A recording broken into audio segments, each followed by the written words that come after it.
हिंदी साहित्य की कक्षा में आप सभी का स्वागत है। हिंदी साहित्य की कक्षा 5 का अध्याय संख्या 10 भूर हुई को आज हम पढ़ने जा रहे हैं। हिंदी साहित्य हमें सिर्फ भाषा यानी बोली ही नहीं सिखाता, अपितु जीवन जीने की कला, उसके महत्व तथा मूल्यों से भी हम सभी को अवगत कराता है। तो आइए इस अध्याय को प्रारंभ करते हैं। ये है अध्याय संख्या 10 भोर हुई। पाठ परिचय के माध्यम से पता चलता है कि इस कविता में सुबह यानी प्रातः काल का बड़ा सुंदर वर्णन किया गया है। आइए इसे पढ़ें। भोर हुई निकला सूरज, यानी भोर अर्थात सुबह हुई, और सुबह होने पर क्या होता है? सूर्य का उदय, सूर्य का आगमन होता है। गीत चिड़ियों ने गाया, सुबह का दृश्य इतना अच्छा है कि चिड़ियों ने भी चहचहाकर गीतों को गाना शुरू कर दिया है। धरती पर नाचे किरणें, तितलियों ने साज बजाया। धरती पर किरणें नाची, यानी धरती पर किरणों का आगमन हो गया। किसकी किरणें? सूर्य की जो प्रकाश की रोशनी होती है उसे किरणें कहते हैं। और तितलियों ने साज बजाया, यानी स्वर गाना शुरू कर दिया है। फूलों ने बजाई तालियां, भंवरों का मन ललचाया। फूलों ने क्या बजानी शुरू कर दी? तालियां। फूल की जो पंखुड़ियां होती है वो खिलने लगती हैं, कलियों से वो फूल में परिवर्तित होने लगते हैं, और जिसको देख के भंवरों का मन लालायित हो रहा है, ललचा रहा है। पवन चली जब हंसकर, सारा आलम महकाया। पवन अर्थात हवा जब चलती है हंसकर, यानी मंद मंद जब हवा चलनी शुरू होती है, तब सारा आलम यानी सारा माहौल जो है वो खुशबूदार हो जाता है, महकने लगता है। पेड़ पौधे लगे झूमने, कलियों ने घूंघट उठाया। जब हवा चल रही है तो पेड़ पौधे उससे हिल रहे हैं, तो कैसा लग रहा है कि पेड़ पौधे झूम रहे हैं। और कलियों ने घूंघट उठाया, यानी कलियां अब फूल के रूप में परिवर्तित हो रही हैं। जो फूल के परागकण हैं वो दिखने लग गए हैं, तो ऐसा प्रतीत हो रहा है कि जो कलियों का घूंघट है वो उठ गया है।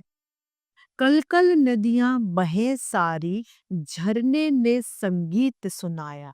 नदियां कैसे बह रही हैं?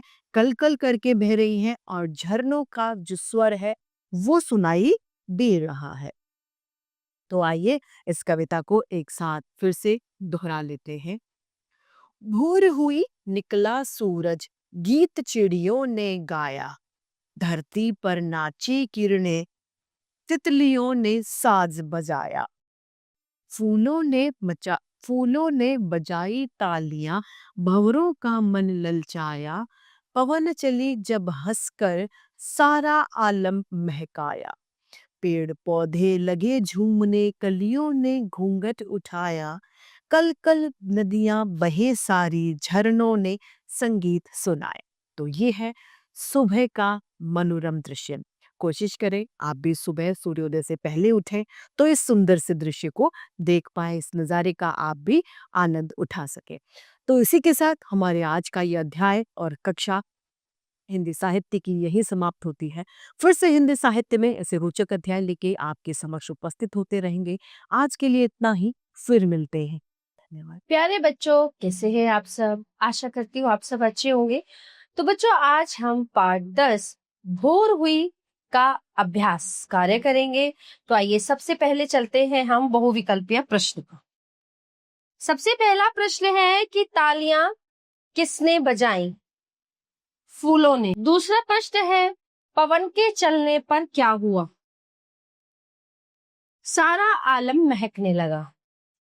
कल कल करती हैं नदियां। अगला प्रश्न है हमारा लिखित ज्ञान से, कविता की पंक्तियां पूरी कीजिए। पवन चली जब हंसकर,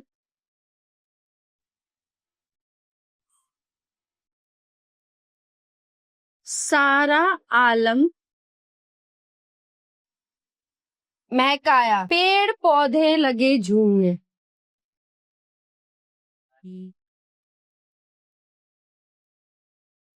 पेड़ पौधे लगे झूम।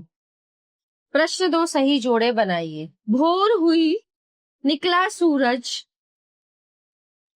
गीत चिड़ियों ने गाया। धरती पर नाची किरणें, तितलियों ने साज बजाया। भोर हुई निकला सूरज, गीत चिड़ियों ने गाया। धरती पर नाची किरणें, तितलियों ने साज बजाया। ठीक है। फूलों ने बजाई तालियां, भंवरों का मन ललचाया। इस तरह से। अब आइए निम्नलिखित प्रश्नों के उत्तर दीजिए। प्रश्न नंबर 1, सूरज निकलने पर क्या क्या हुआ? ठीक है, हमें बताना है कि सूरज निकलने पर क्या क्या हुआ। सूरज निकलने पर चिड़ियों ने गीत गाया, धरती पर किरणें नाची, तितलियों ने साज बजाया यानी कि संगीत बजाया, फूलों ने तालियां बजाई, भंवरों का मन ललचाया। ठीक है, ये सब हुआ सूरज निकलने पर। अगला प्रश्न है, कलियों ने घूंघट उठाया से कवि का क्या तात्पर्य है? मतलब कलियों ने घूंघट उठाया से मतलब है कली जो है खिलने लगी, कलियों के फूल बन गए, उनकी पत्तियां एक एक करके खिलने लगी। अगला प्रश्न है, प्रातः काल का वर्णन अपने शब्दों में कीजिए। प्रातः काल, तो जब हम सुबह उठते हैं, देखते हैं, चाहे हम छत पे जाके देखें या पार्क में जाके देखें, सुबह सुबह सूरज निकलता है, उसकी लाल किरणें जो है आसमान में चारों तरफ फैल जाती हैं। कहीं ना कहीं आप सुनना कि कोयल की भी कूकू करती है, चिड़िया चहचहाती हुई घूमती है। और सुबह जो है बहुत ठंडी होती है, क्योंकि पूरी रात में जो है सूरज दिन में निकलता है, रात में सूरज नहीं निकलता, तो रात में क्या होता है, पूरी रात में ठंडक हो जाती है, सुबह सुबह ठंडी ठंडी हवा चलती है और सुबह का मौसम थोड़ा ठंडा होता है ना। और चारों तरफ पक्षी चहचहाते हैं और लोग टहलने निकलते हैं, तो ये होता है सुबह का प्रकृति का मनोरम दृश्य। अपने दिनचर्या का वर्णन कीजिए। तो बच्चों, आपकी जो भी दिनचर्या होती है, जिसको हम डेली रूटीन कहते हैं, है ना, उसके बारे में आप स्वयं लिखेंगे। प्यारे बच्चों, ये अभ्यास कार्य यहीं पे समाप्त होता है। मिलते हैं अगली कक्षा में। धन्यवाद।